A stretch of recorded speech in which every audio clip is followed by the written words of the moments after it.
श्रीगोमात्रे नमः।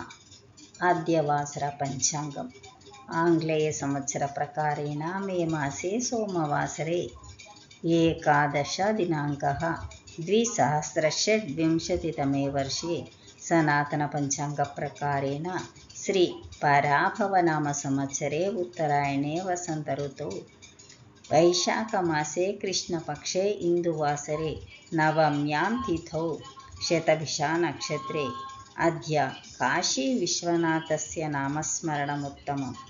तस्य देवस्य प्रीत्यर्थम् अहम् एकं श्लोकं पठामि।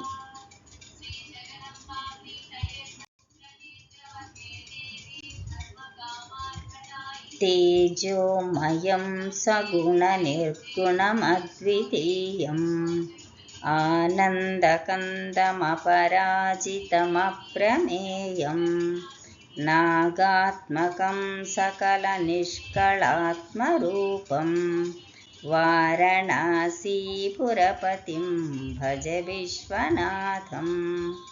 सर्वेषामपि वाराणसीपुरपति अनुग्रहप्राप्तिरस्तु। शुभमस्तु, तदास्तु, श्रीरस्तु।